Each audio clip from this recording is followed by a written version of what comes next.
has taken his place in the divine council.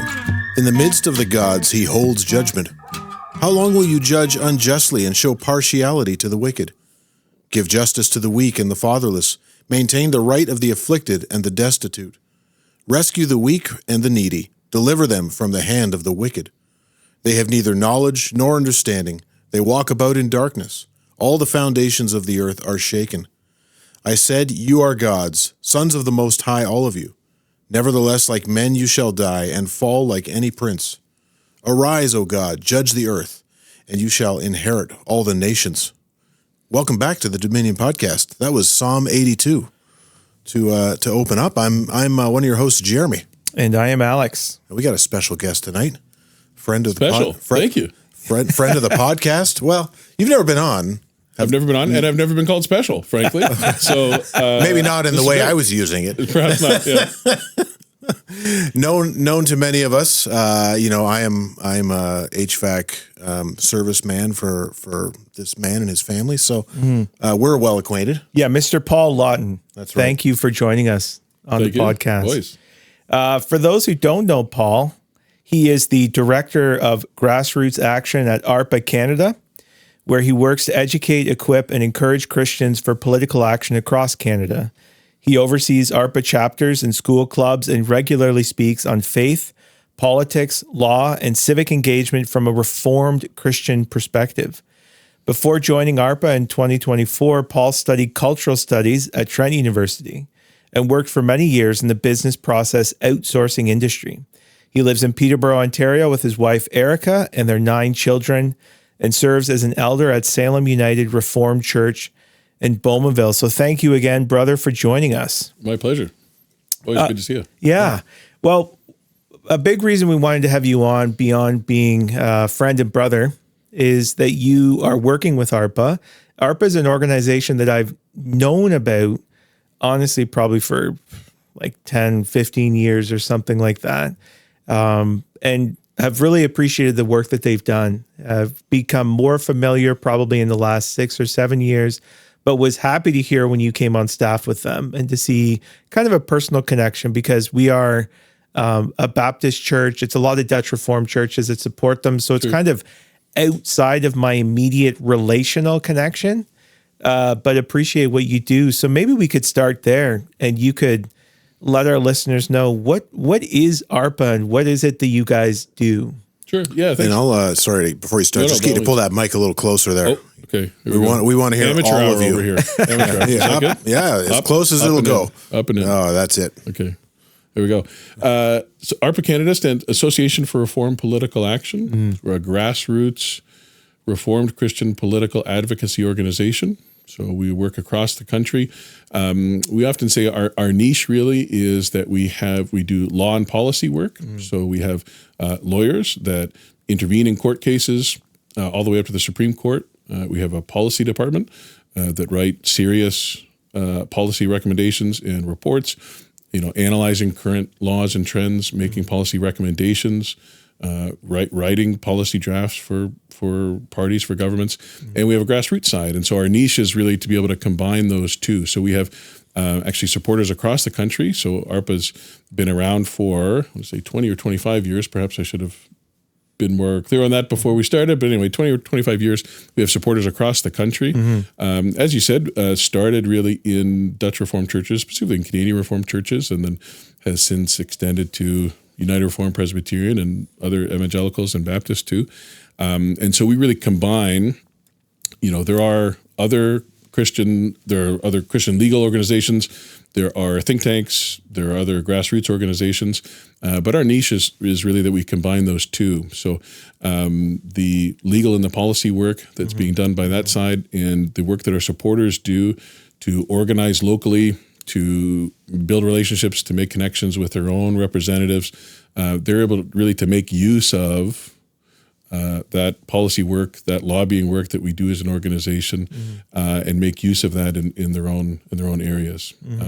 So our conviction, we're rooted and grounded in the Reformed confessional understanding of the civil government. So if we think about, say, the Belgic Confession, for example, in Article 36 outlines the the duties, the responsibilities, both to us, to our civil government, and civil government before God. And specifically, the civil government is called to punish evil, to promote good, to remove every obstacle to the preaching of the gospel, and to see that society is one that is pleasing to God. And so we exist not, we're not a church, we're not a parachurch ministry. We work specifically to help Christians, to help churches call their rulers to account. Their duty before God to rule in a way that's pleasing to Him, and ultimately that's good for people. One of the main questions that we get asked, and that honestly we try to answer in a lot of our episodes, is what do we do? So a lot of Christians have recognized that things are not well in Canada, and that we should probably, we shouldn't have retreated from the public square the way we did. We shouldn't have assumed that other people will punish evil and reward the good when they can't define it. But the question that people are left with, once they agree with those things and they agree that something should be done, and even that they bear personal responsibility, is like, well, where do we go? And it sounds like ARPA, in one sense, is the answer to that question for a previous generation of people. People saying, look, we have these convictions about the nature of government and the nature of the citizenry and our duties to God and to them to us and to God. And this is our way of, one of the ways that we fulfill those duties. What are we doing? Just maybe we'll circle back to this at the end, but as far as the grassroots, could you expand upon that? Like you mentioned school clubs, so educating high school students and this type of thing. Like, what do you view as an ideal way for people to get involved at the grassroots level? Sure, good, yeah. And one of the foundational convictions we start with is that, hey, by the way, politics is not ultimate. Yeah. Right. This is not the only thing. This is not even the most important thing in life. But it's not neutral. It matters. The sovereignty of God, Christ's rule extends not just to our families and homes, but over civil government as well, over the state as well. And so we start there. And so in terms of our organization on the grassroots side, so as you mentioned, we have school clubs in many Christian schools and homeschool co-ops across the country. We have a kind of a whole system where we sort of gamify political action for late middle school and high school students. So actually just this month, because the school year is wrapping up, there's a lot of activity happening right now. So we've had lots of school clubs meet with their MPP or MLA with their MP. We've had billboards go up. We've had high school students do, signs up activities, say testifying to the horrors of abortion on city streets, those kinds of things. Writing postcards to their representatives, handing out flyers in their own neighborhood on some of the major campaigns that we focus on. So there's all kinds of activity that happens there. And the idea, of course, is to, we want responsible, politically engaged, informed Christian adults, then we need to start when they're younger, of course. And so we try and encourage and motivate that. And then we also have chapters across the country. So these are local groups of supporters in many of the provinces across the country who organize locally and say, hey, this matters to us, and so we're going to band together. So our chapters will meet on their own and say, hey, what kinds of things do we want to focus in on our area? What's a key issue here provincially, locally? And so they'll organize together, maybe to fundraise to put up a billboard, for example, to hand out flyers, to meet with the representatives. Many of the chapters actually, hold their own banquets and have guest speakers and that kind of thing, and really help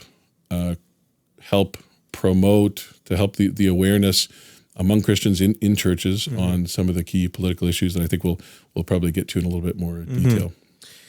Before we transition to those particular issues, no pun intended, Did you guys have It took me a second. This is a transition that's possible, though. Okay. Did you guys were you the ones who had a billboard that was taken down and then you took legal action? Could you briefly, it just sparked in my mind this memory. Sure. What happened there? Sure. So that was a few months ago. So one of our, and it was actually three, this is interesting because it was actually three of our local chapters together raised money and put up a billboard in Hamilton it was a digital billboard on the Lincoln Alexander Parkway. So it was a very busy highway. So they raised the money and they got a contract. It was city-owned land, and the billboard was administered by a major billboard company, right? So they rent the land from the city, and then they have a contract with the city, and then they rent out space. So there's a contract that was agreed to, and it was for our Let Kids Be campaign, which is specific to stopping medical gender transitioning for minors. And the entire billboard, and your listeners could go and look it up and see, it just had the words "Stop Medical Transitioning for Minors," and then it had the website letkidsbe.ca. Yeah. And there was a graphic, sort of a couple of little children and a graphic. That's it. That's all the billboard said. So even from an objective perspective, even somebody who would agree with wanting to transition adults or minors, there's really nothing offensive about that. Just saying stop, right? It's not. It doesn't rise to the level of hatred, obviously. Mayor Andrew Horvath, who is maybe well known as the former leader of the provincial NDP party. She's the mayor of Hamilton. She's the mayor of Hamilton. Okay. So she ordered after fail the upward, eh? Yeah. Oh my gosh. We can only aspire to such. She ordered the billboard to come down. So it was up for, I want to say, a day, maybe 2 days. She ordered it to come down, and she tweeted about it, of course. And so there's a lot of legal issues there, right? Whether she had, as mayor, whether she had the jurisdiction, whether that's within the scope of her powers to order a billboard in her city to come down or not. She claimed, this is not a direct quote, you can find the tweet. She claimed it was hateful, transphobic, that kind of thing. And so it came down. The chapters ended up, I think, getting a refund on their billboard contract.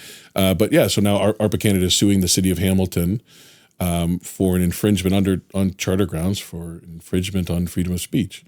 Now, well, I'll say as an aside, some Christians right away hear the word sue or lawsuit and think, well, hang on, I read something in the Bible about we're not supposed to sue, right? Each other. Right. So there's one clarification, right? And it's also the case, right? We would make a distinction, obviously, between Christians suing each other, Christians doing that, especially for financial gain in sort of an underhanded way. This is the way under our legal system to hold the government to account to the same law that they're meant to enforce. This is akin to Paul appealing to the emperor. That's right. Yeah. Right? He's appealing to a law that exists that they ought to be upholding but aren't. That's right. So that case is open right now. How telling is it that your messages don't mutilate children? And they're like, that can't be tolerated. Right. It's hateful. Right. Yeah, It's divisive. That's where we're at. Yeah. So maybe moving on to some particular issues then that ARPA is spearheading awareness about, advocacy for, this type of thing.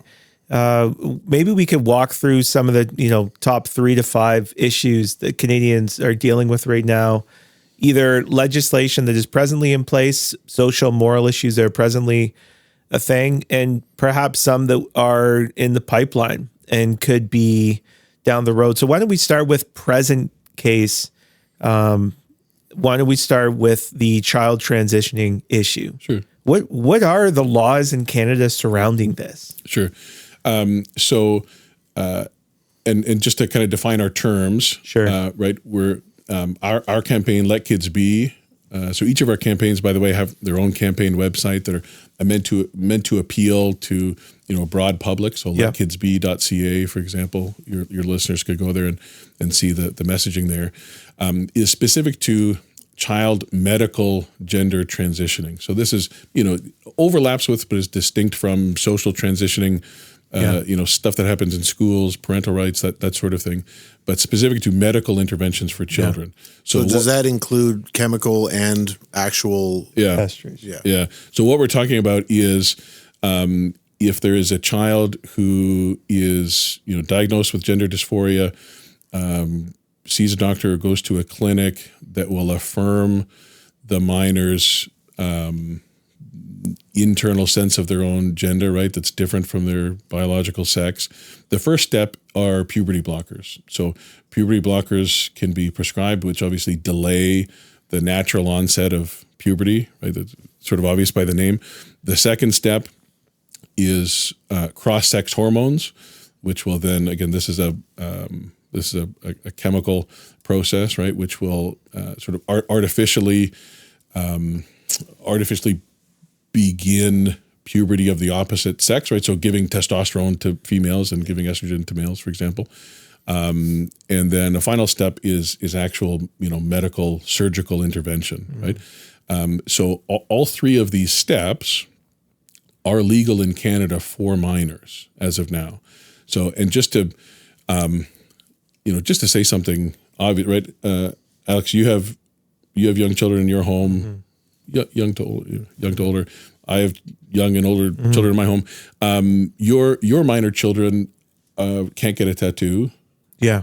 They can't go to the store and buy a pack of smokes. I think I'm glad. That's probably good. I mean, we could debate that, but I think I'm glad a 13-year-old can't buy a pack of smokes. They can't adopt a cat legally, but they can undergo significant irreversible medical intervention. Proponents of these things would say, well, puberty blocker, you can always restart puberty later. Even cross-sex hormones, you can always, go turn the other way. It's just not the case. And there's all kinds of studies that show not just for fertility and sexual function. Obviously, these interventions have impact on fertility, sexual function. That's obvious. But the impact of things like osteoporosis, issues with other major organs from these. So those effects are not reversible. Don't just go away. We don't hear a lot about them in media, but there are detransitioners who tell the same story and say, listen, now that I've detransitioned, I'm better off than I was a few years ago, but I'm not how I was supposed to be. I'm not how I would have been. And we recognize, Alex, obviously, in, like I mentioned, a couple of kind of silly examples about adopting pets. We recognize in law, in all kinds of ways, that minors should be protected. They can't consent to certain things. Yeah. We have a youth criminal justice system. Yeah. We have a minimum age for entrance into the armed forces. We have all kinds of things like this. Reduce culpability based on their age. On development, correct. Yeah. So our campaign obviously is to have age restrictions on these things. By the way, this is an 80-20, 90-10 issue. Go to any job site. Yeah. Go to any job site in Peterborough, in any city in Ontario, almost, any other province, and just ask the guys there, hey, do you think, I asked my barber a couple of weeks ago, not a social conservative, not a Christian, but he's holding a razor at the time, so it's kind of a fun time to ask a controversial question. I asked my barber, hey, what do you, I'm going to give a presentation in a couple of weeks on this issue. What do you think about, child gender transitioning? He said, we shouldn't let kids do that. Of course not. Yeah. Ask dads on the soccer field. Yeah. Nobody thinks, right? Except for crazy a very moms. a very small vocal minority that are overrepresented in academia, in media. Yeah. Everybody else realizes, at the very least, there should be guardrails here. Yes. Now the hope is, or a hopeful thing, is that Alberta, because healthcare is a provincial jurisdiction, right? Healthcare is carried out provincially. Alberta has introduced age limits on these things. So They will not allow in the province of Alberta. They will not give puberty blockers, cross-sex hormones to a minor under 16, and they won't. On any condition? Correct. Okay. I think that, yeah, that's right. And no surgery under 18. No gender transitioning surgery under 18.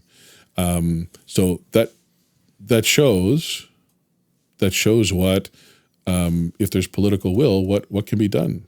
So children are now being protected in Alberta. Yeah. And in other provinces, I don't know if I'm pivoting too quickly to right away, here's what we can do, but Alex, that's fine. We're in Ontario. Jeremy, we're in Ontario. Our provincial government, which by the way has an overwhelming majority, right? The PC party, could put the same protections in place. Yeah.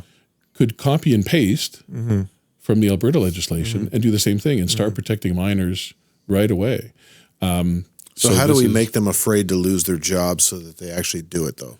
Because they're pragmatists, right? They're not principled, which is probably true of most politicians. So maybe, I don't know, are we getting ahead of ourselves here with like the how? Good. But like, how did they do it in Alberta? Sure. And somebody, by nature, being in office, pragmatism is part of it. You have to be elected to be able to do something. You have to stay there to be able to do something else. And so we don't begrudge politicians necessarily for wanting to get elected and wanting to stay elected, right? So the famous expression is politics is the art of the possible. So what's possible? Really, what it takes. So at ARPA Canada, we have policy reports. We meet with MPPs on these issues. We know that there are MPPs that are sympathetic, that understand that children should be protected, minors should be protected. There should be these guardrails in place. What they need, so they hear that from us, other organizations too, what they need to hear is from their own constituents. MPPs need to go to caucus and say, you know what I've been hearing from people in my riding lately? I haven't just been hearing about highway infrastructure and noise complaints and Airbnb zoning. What I've really been hearing lately, and by the way, this is a bunch of us, a bunch of us MPPs have been hearing, we need to protect minors from medical intervention, unnecessary, harmful, damaging medical intervention. And so what that takes, and this, gets back really to a big part of the reason why ARPA Canada exists. We have resources for Christians to be able to do this fairly easily. So at the very least, we have an email suite system called Easy Mail. So you could very easily, any of your listeners, unless they're driving, I suppose they shouldn't.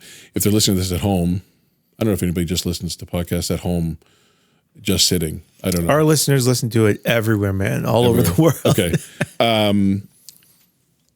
I hope so. You could go there. You could go to arpacanada.ca right now, click on action, click on Easy Mail. You could put in your postal code, say, here's your MPP, and then pick your issue. And we have, in a particular time, the issues that we're focused on. So you could right now click child gender transition, and it will write. You can choose, for your opening paragraph, here's 3 different options. Second paragraph, here's 3 different options. It'll write it for you. You could send it in 90 seconds. That's the very least you can do. If our MPP in Peterborough got 15, 20, 30, 40, 50 of those emails in a couple of weeks, in a month, he's going to notice. If he gets one from one guy, they read them all, but that's easy to dismiss. But if they hear from a bunch of people, and if multiple MPPs say the same thing, they hear the same thing, it's going to make a difference. It's going to carry weight. So the very least we could do is send those emails. Better yet is a phone call. We have, obviously, Alex, you have a very highbrow audience, so obviously they can all speak for themselves. They can write clearly, so they don't need this kind of thing.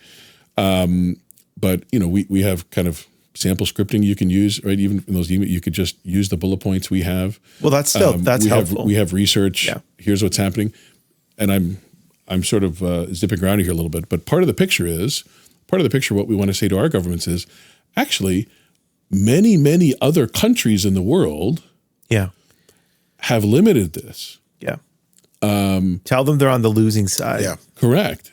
We're the extremists. Yeah. Correct. Yeah. Many have gone down the same road and have brought it back, including the UK, right? The Tavistock Clinic, which is sort of infamous clinic, was shuttered.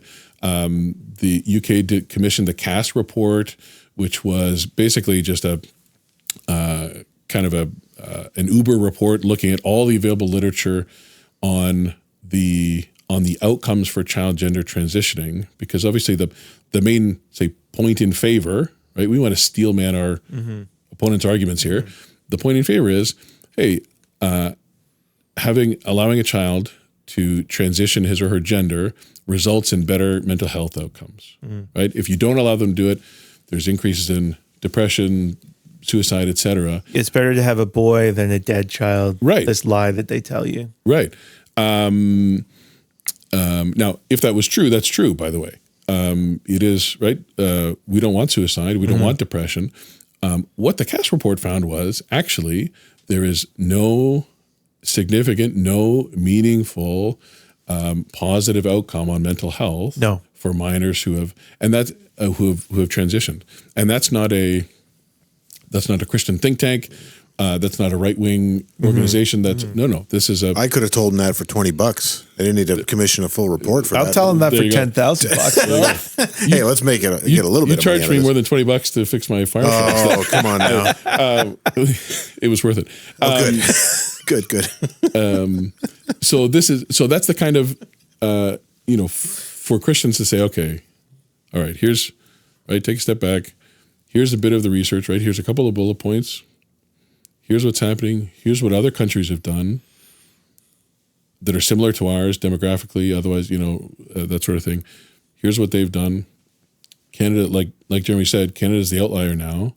And look, here's what Alberta's done. So we're not asking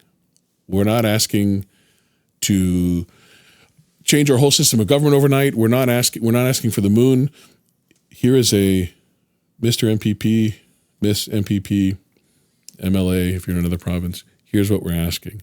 To just follow the example of other countries, follow the example of a province here, and protect minors. And if they hear from enough constituents, they have almost no choice but to bring it to caucus, to bring it up with the party, have it become part of a party platform. It seems like a big part of the issue is the moral courage for people to kind of take the first step or be the first voice, because a lot of these issues, they are entirely foisted upon us by a small minority of people. I mean, we've discussed extensively that the progressive vision in general, on multiple levels, not just socially, morally, but even legally, politically, it's very much a top-down thing. It is not a grassroots movement. Now, does it reflect the desires of the Canadian people and the corruption of the Canadian people, even that they go along with such things? Of course it does. I'm not trying to absolve Canadian citizens of their culpability here. But at the same time, like the child transitioning issue is a great one where very, very few people politically support this, on their own. There's been a successful media, public shaming still works very effectively. Right. Education runs the play. But if someone I'm even thinking if you throw up a billboard, part of what the billboard does is it doesn't necessarily convince a member of that 10%. But what it does is it shows a member of the 90% that there's someone who agrees with them. That's right. So one of our mottos, we have a handful of kind of unofficial mottos. One of our mottos at ARPA is action inspires action. That's a very simple one, sort of a truism. And interesting, what you say about the billboard, what happens when you put up a billboard. What we saw, we started by talking about Mayor Horvath and the Let Kids Be billboard. There was a bit of a Streisand effect. Maybe that's an outdated term. Yes, that was great. To that. So what we saw even just the replies to her tweet, if it's still up, you can go and find it. I don't know, 80, 85, 90% of people saying, well, this is not hateful at all. Yeah. She didn't put a picture of the billboard.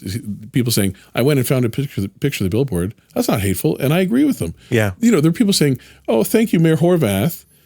for alerting me to the existence of this organization. Yeah. Now I'm going to support them. Nice. And we had a rally planned at Queen's Park actually a couple of weeks after that on child gender transitioning actually. So the timing worked out well. But that's the replies to her on social media, comments on that issue made the Hamilton newspapers 2 or 3 days in a row, made the Hamilton local news, and most of the replies are, no, this is what we think too. Mm-hmm. Children shouldn't be subjected to this. Mm-hmm. Mm-hmm. Maybe related to this, to the child transitioning, medical intervention legislation is I don't know if it's C4 or C6, but it's basically the conversion therapy bill, which kind of comes alongside the legal allowance for these things to effectively prohibit a lot of dissent to it. So not only is it an option in Canada for children to undergo these heinous procedures, these evil procedures, but it's actually they're trying to go further than that and punish or at least disincentivize people from preventing that from happening. Are you guys involved with that legislation at all? Like working against it? So we certainly opposed it at the time. Yeah. And that predates my time at ARPA. We certainly opposed it at the time, trying to alert MPs, the Christian public to the dangers of legislation. It is law now. Mm-hmm. I don't think, I certainly could be wrong, I don't think there have been any prosecutions under that law yet. But yeah, it remains the case that it's law today. Yeah. And a lot of, the danger with a lot of these things is, you mentioned that no one's been prosecuted, but that's not really, there's multiple effects. One, it does have a chilling effect. Correct. And that in itself, serves a lot of the purpose, but it's also that it could be used. And so, even in the past, 6 years and stuff, we saw the state go after particular individuals, who put their head above the turret. It's not that they came after everybody, but it's that as they deemed necessary or critical, they actually could. So I think it's still something to be aware of and to resist. And I see certain people being very vocal about this. Mr. Evely, I believe he used to be with the PPC. He might still be. I think he left. He resigned recently. Yeah. Okay. But he's recently started an organization that's speaking out against a lot of this stuff. And he gives Jeff. Is that Jeff? Yeah, Jeff. That's right. Everly or Everly or Evely, Evely, I believe. And he had a crazy situation where his daughter was a minor, and basically the hospital was contacting her unbeknownst to him when he was overseas fighting for our nation. And he brought this up actually with Pierre Poilievre on the phone. And there's a record of their conversation, and he still voted in favor of this legislation. And this guy's telling him, like, I've experienced this on the ground, that they don't even respect. This is before that legislation came in. They're not, but we see the same thing with abortion. Like, I just read recently that 7 or 17, failed abortion, like babies are born alive and they just, in Alberta, and they just throw them in the closet, so to speak. They're exposed until they die. That is infanticide. That's murder. That's not actually legal in Canada, but it's allowed. And the same thing happens apparently with these so-called gender transitioning consultations. But once you grant the idea that you can mutilate children, there's so many moral lines you have to cross to get there. What is one line of dad's out of town and I'm going to go directly to the kid?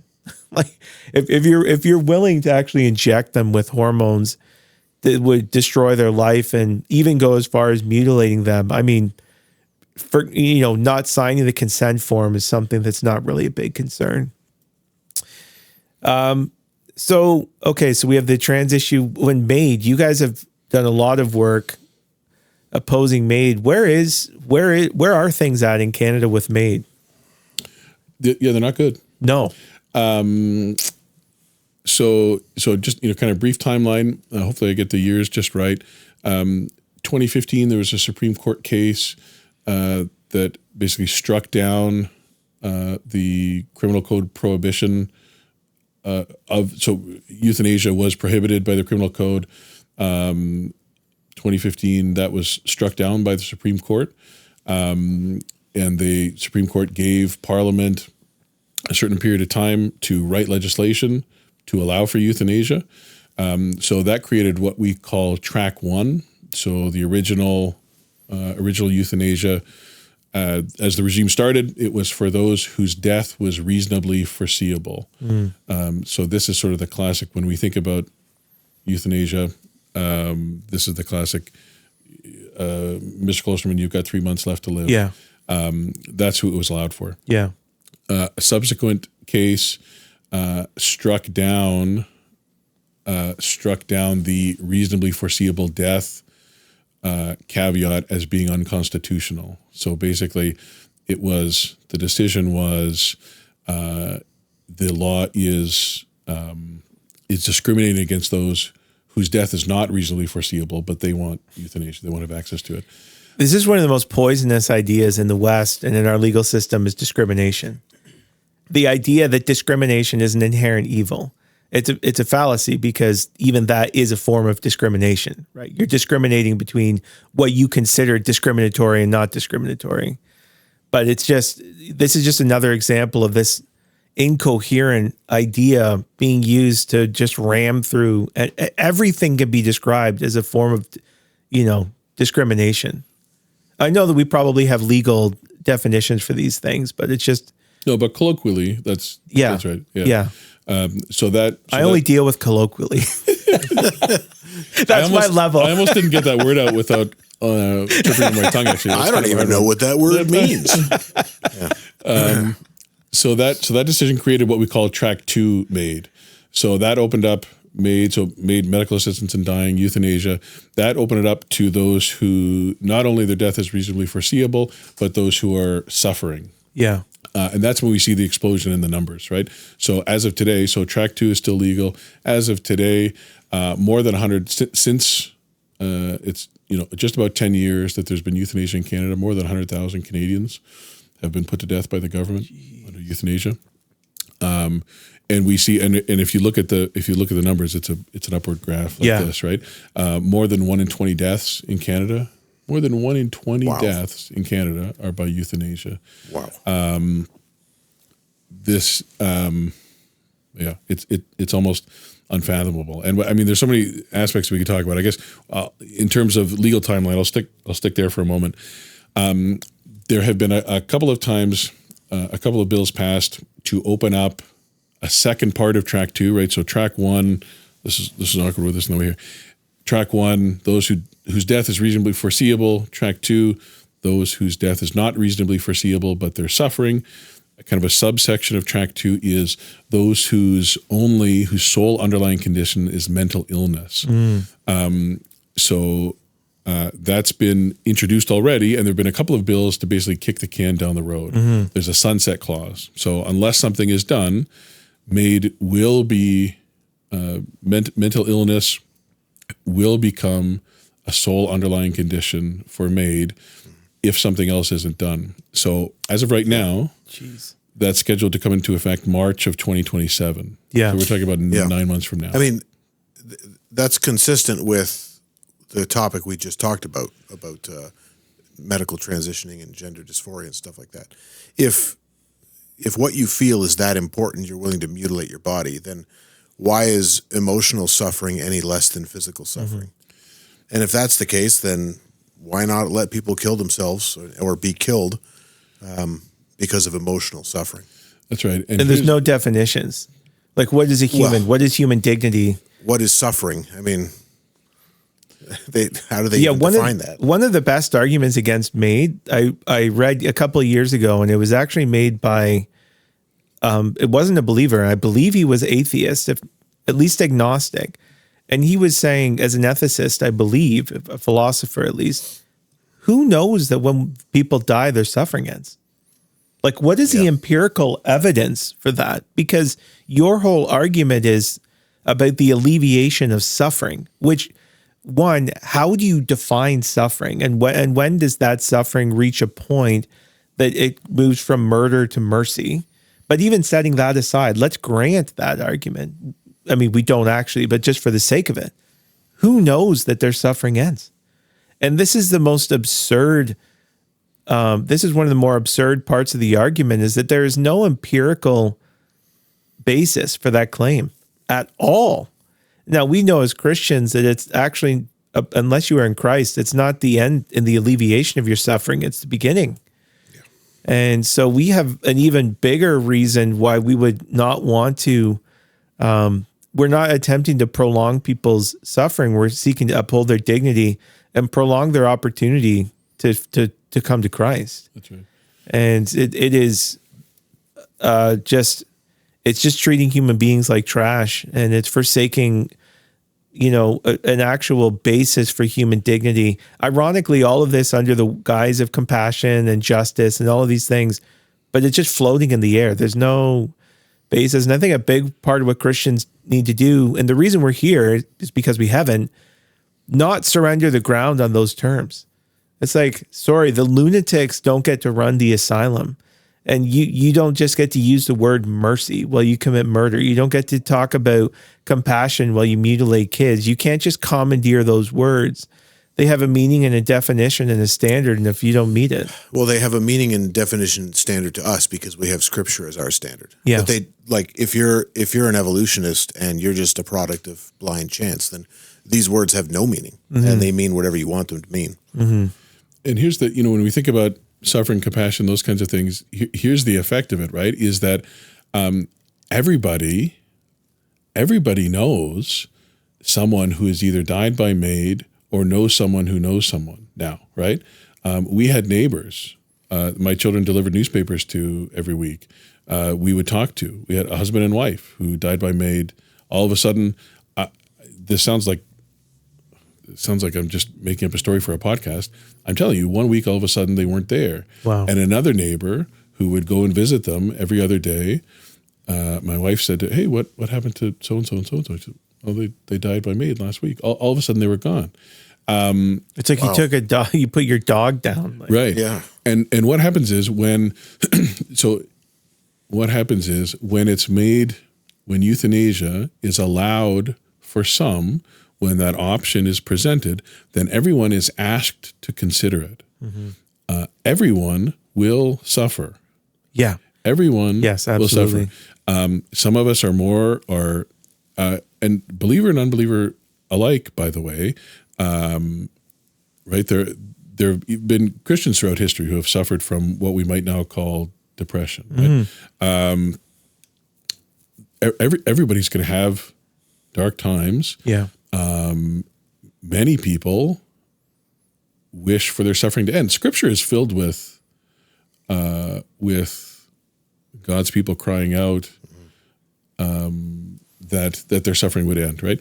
And what happens is when euthanasia is legalized, it becomes an option, and so the elderly, the depressed, the infirm, the lonely now see it as a legitimate option. Because if we zoom out for a moment here, because the law teaches us what's right and wrong, right?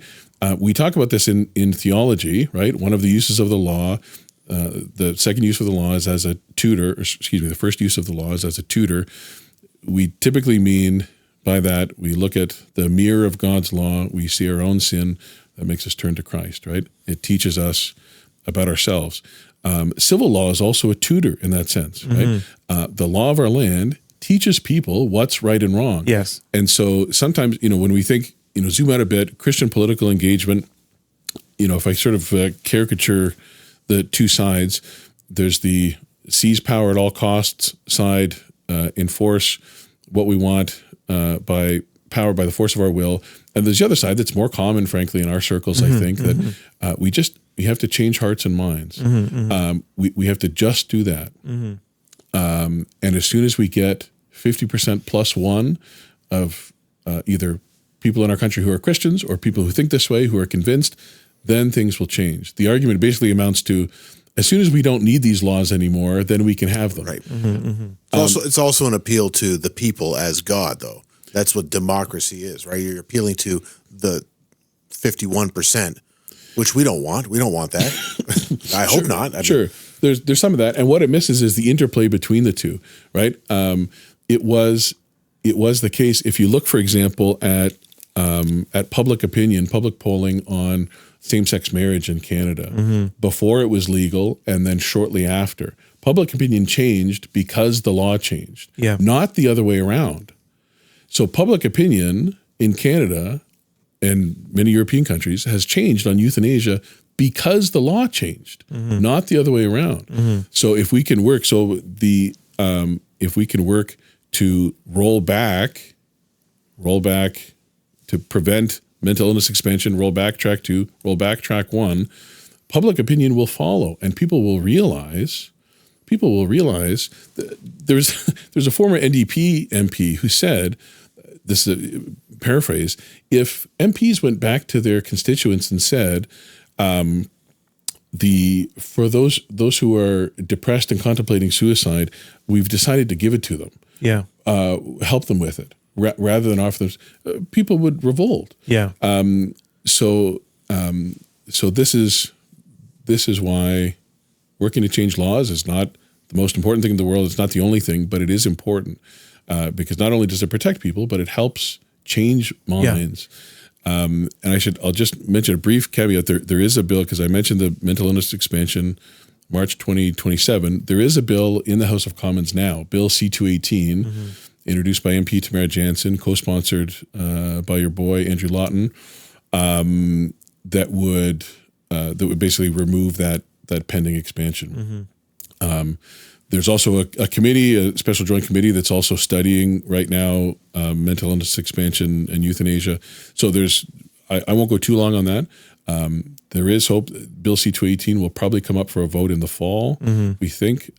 ARPA supporters, by the way, getting back to the grassroots part, ARPA supporters have handed out more than 45,000 flyers in liberal ridings across the country, specific to Bill C-218, protecting those with mental illness from euthanasia. Yeah. So there's hope on that front too. If we can prevent that expansion, then we can work on repealing track 2 from there. Perhaps I agree generally with the broad strokes of what you're saying, and the way I think through it is more the law is necessary but not sufficient, and so it has an instructive. The people who insist upon the necessity of a heart transformation in order to truly fulfill the law, which obviously all Christians would affirm that, as a statement. But when they use that as a reason why it's not ideal and maybe even wrong to promote a standard apart from that heartfelt transformation, the reason it's a category mistake. It's failing to recognize the role of each. It's like the people, you can insist on the goodness of God's standard for actually a whole lot of reasons. And even in this case, even if it's just the protection of the innocent.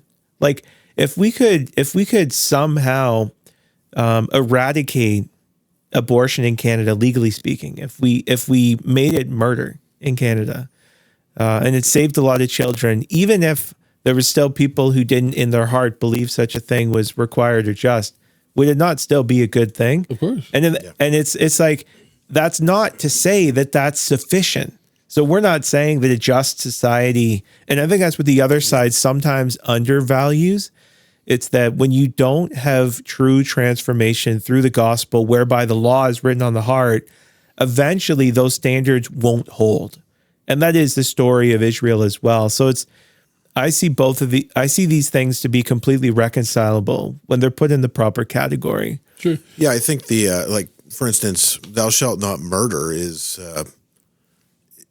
that's written to people not so that they'll be saved, but so that they don't murder. Yeah. Right. It's like you don't not murder people so that you can have salvation before God. But God still expects his creation to not murder one another. Right, but that, like you said, that's not the necessary precondition for salvation. It's not sufficient. And I think that you can insist on both. You can say that it's actually good that we advocate for a standard of righteousness that is for the good of people, even while not everybody affirms that standard in a sincere way, without saying that that itself is a sufficient standard for a long-term just society, because it's not. It's not. Israel is an example of that. I mean, Jesus, if you think it would have been worse to live in Israel than a lot of the surrounding places in the ancient world, you're nuts. Like Jerusalem would have been a better place to live for most people in the world under their system of laws and justice. But would you rather live in Jerusalem or Sodom, right? The place where they're banging down doors to do who knows what? Well, we know what to you, right? There's a reason that God torched that place. So I think it's fair to say most people wouldn't want their wives and children and themselves living in that place. But it's interesting that Jesus rebuked even his covenant people who had the standard and it said, like, it'll be worse off for you in the day of judgment. And so we just have to hold those two things in tension. It's like, of course you can say it's better to live in a place at one level, and we're thankful for the protection of God's law at a place where it shapes civil society than a place where it doesn't. And it does have a restraining effect, and there's a good that comes from it. But recognizing that it is not sufficient, and I would say the West in general is an example of the consequences of apostasy. That it's actually worse for someone who tastes and sees and knows and observes and denies their conscience, what they know to be right and true. You are in a worse condition than someone who never saw and who never knew. And I think if you look at the West, the things you're talking about, that we mutilate our own children, that like mothers kill their own babies. And then when they make it out, those same mothers are willing to mutilate them for a lie, to destroy their lives. And then their parents, they're willing to give a couple pills so they die. Like, that actually isn't common in history, but it's actually commonplace in formerly Christian nations. And I think without an extended conversation into this, that's what the Bible says is the consequence of apostasy. We're capable of more evil in a way than even, uncivilized, quote unquote, societies. So MAID, and the last thing I wanted to touch on, Paul, was broadly speaking, the speech laws that are coming into place and the censorship. Can you speak to those? Like, what's coming down the pipe or what's in place right now? Sure. So Canada already has hate speech legislation, right, as part of the criminal code. It's pretty specifically defined. Things like calling for genocide, publicly inciting hatred, those kinds of things. There's always been a requirement for the Attorney General to consent to any charges being laid under hate speech legislation. So that's been part of the criminal code already. The kind of recent controversy over Bill C-9 is that the proposed changes. So there's a bunch of proposed changes to the hate speech legislation. Some things about kind of bubble zones around religious, places of worship, et cetera, those kinds of things. Different symbols being added as hate symbols, that sort of thing. The thing that was of concern to Christians in particular, of course, was the removal of what's called the good faith religious exemption. So there's always been written into the law that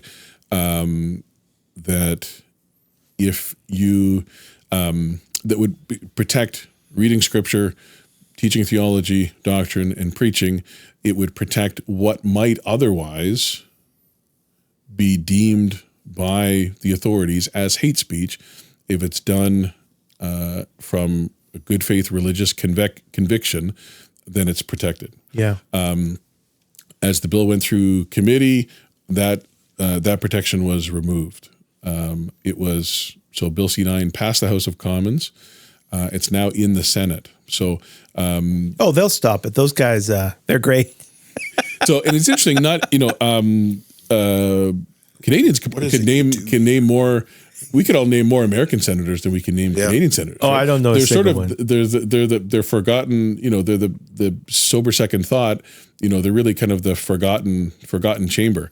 Cushy job though. Have they ever stopped anything though? Actually, I'm not sure. But here's what we do know. Formally, they have the same powers as the House of Commons, right? So the House of Commons passes legislation. It goes to the Senate. So the Senate can vote it down, can vote it up, or can amend. They have the same powers as the House of Commons. They're appointed, of course, not elected, right? So we'd say probably not accountable to the electorate in the same way. But they have the same powers, and that's important. And frankly, it's actually a separate issue, whether we would want an unelected, appointed group of senators to vote down legislation passed by duly elected. Yeah. There's a good debate there. Yeah. Even if we didn't like the law and sort of in principle wanted them to vote it down. I don't know that we want that actually. Yeah. That's maybe a separate thing.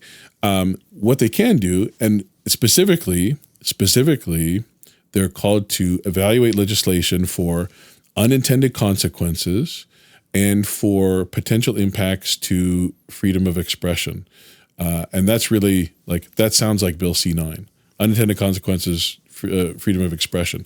So specifically what we're asking them to do, and everybody can, even if you're just learning now that we have a Senate in Canada and we have senators, start with your provincial senators, just Google Canada senators right now. You can find phone numbers for each of their offices within 20 seconds. Start with your own province and then work outward from there. Just call them, tell them you're a Christian who's concerned about the good faith religious exemption being removed, and ask them to put it back in. That's it. It's unrealistic. And frankly, again, in principle, whether we would even want them to vote it down, that's a different question. But it's obviously unrealistic. It's unlikely, but it's not unheard of, and it's not unrealistic that they would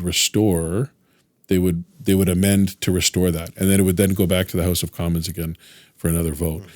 And since then, it's a bit of a can of worms. The political reality in terms of the balance of power in the House of Commons has changed, right? Because of by-elections and because of floor crossings, the balance has changed since C-9 was passed. And so it could be a different result. If the Senate amends it, sends it back to the House of Commons, there could be a different result.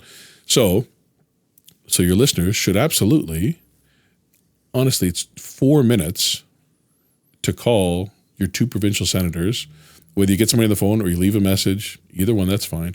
Ask them to restore it.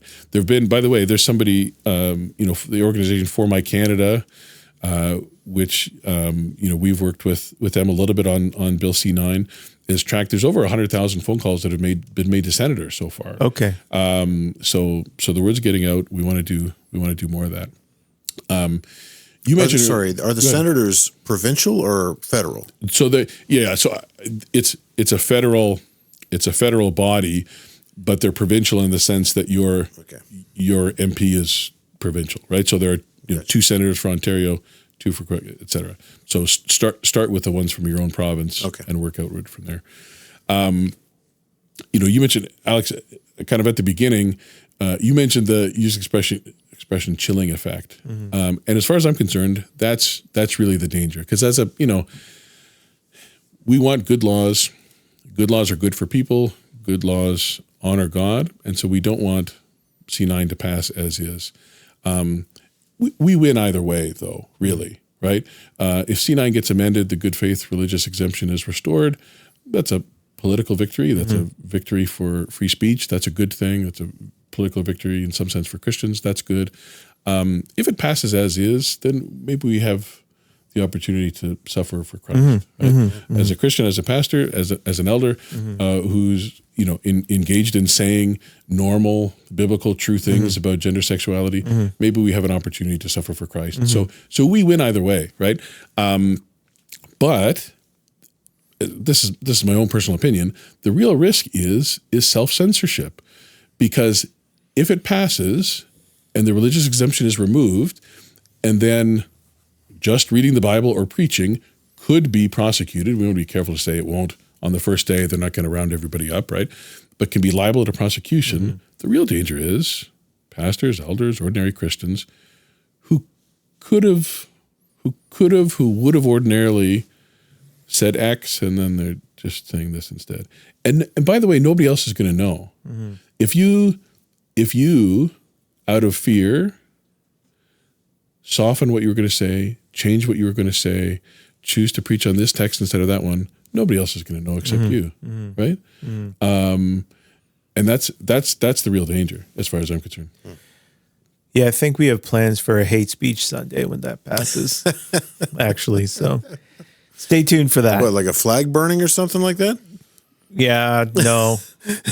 Maybe not that. We have plans for that too. You were pushing for that, but your wife wanted to keep her husband at home. I guess. There was some pushback from other voices as well. But I actually think, in all seriousness, the church should speak to these things unequivocally. Should that be the case? Mm-hmm. Well, I think that's good. That's a lot of stuff I wanted to touch on. One request I have for you, Paul, when we're done, could you send me some of the actual links? Because it's not just the ARPA website. You Campaign have websites. Yeah, the websites associated with the various campaigns. And as you mentioned, there's a lot of actionable. There's a lot of actions that could be taken. Like there's emails that you could send. They're automatic. There's bullet points. So people, if you're listening to this, you're like, I didn't catch everything. On these websites, there's bullet points for all of this, correct? A lot of No, that's right. Yep. Yes. Yep. There's, kind of research, talking points, trying to helpfully laid out. We have one pages. By the way, we have lots of literature that can be printed. You can put them on the table in the foyer in your church. Nice. If anybody's listening to this, just send us an email. We have, we have more substantial policy reports, but then we just have simple one-pagers on what's happening with MAID in Canada. Where is it? What can you do? Or gender transitioning. That's just, 2 pages front and back, nicely designed. And so you can put those out in your church. You can distribute them to friends. We're happy to send you that kind of stuff too. We should do a billboard in Peterborough. Why not? Have you done a billboard in Peterborough? No. Have you guys? No. Oh, that's. But I remember your billboard. Yeah. We did. We had one downtown, Christ is Lord. Across from the liquor store. Yeah, across from the liquor store. But I've noticed in and around town, there's one or two Christian, like they have Christian, they have Bible verses and stuff like that. Yeah, that's the Gospel Hall on Park Street, which has been inactive for a long time. But do you know anything about the pastor there? No, but I'm interested now. Actually, that's funny you mentioned that. We've gotten flyers in the mail. We've seen bus ads. He's come by. He's been to my door. Oh, has he? Yep. Okay. And I've lived on my street for 15 years now, and that Gospel Hall, I've never seen more than one. And I used to live 2 blocks, two blocks south of there. This past fall, they started this campaign. He would sit out front every evening. The door was open. Come on in and hear the gospel. So, it'd be nice to meet him sometime. But yeah, they got the signs all over the buses and bus stops. Well, do you want to read the scripture? Yeah, it looks there, like Paul? you got something. Well, I was thinking again. Jerry read Psalm 82 to begin, right? And so just thinking briefly, as our callings as Christians, right? Because we talked a little bit too about the work of evangelism, the gospel going forth, and political work. We don't need to choose one or the other. Yeah. I think when Spurgeon, somebody asked Spurgeon, how do you reconcile God's sovereignty and man's responsibility? And he said, I see no need to reconcile friends. Mm-hmm. How do we reconcile wanting to do evangelism, to preach, to work in the church, and to political activity in an incremental way, trying to make small steps, compromise? How do we reconcile? I see no need to reconcile friends. We can do both of these things. The office of prophet, of course, has ceased. Christians, we're still called to live in a prophetic way, right? By confessing Christ openly. Psalm 82 is, in a sense, is a prophetic call to the rulers of the time, right? The rulers are being indicted here for showing partiality, failing to defend the poor and fatherless, failing to do justice to the afflicted and needy.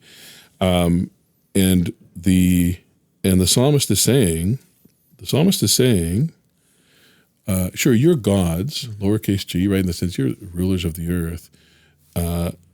but you shall die like men and fall like one of the princes. That's not a threat. That's talking about the mortality, mortality of earthly rulers. And the one of the key callings of Christians in this age is to speak prophetically to our civil rulers and say, do your duty to protect the needy, protect the vulnerable, protect the fatherless. Don't judge unrighteously. Don't show partiality. And the good and the promise, the good news, right? That that Christ shall inherit all nations. Yeah, amen. Amen. Well, that was good, brother. Thanks for joining us. Thank you. Thank you. We're going to put all these links up in the description to the show. And I'm going to be thinking through how we can do something locally as well. I really want to put up a billboard, even if it's just people drive by and realize, oh, there's other people, and it serves that purpose. So we'll discuss those things more offline and maybe keep our listeners, we'll tune you guys in on anything that we decide to do as well, that you can participate. But definitely check out the links. They've made it very easy for you to get engaged, to take very simple little steps if you want to with your homeschool family, other members of the church, whatever it is. And let us advocate for those who can't advocate for themselves and honor our Lord in doing such. Amen. Well, are we ready to call it quits? We're ready to call it. Am I doing this? All right, yeah, hit that red button there. And may he have dominion from sea to sea, and from the river to the ends of the earth. May all kings fall down before him, all nations serve him. We'll see you next time.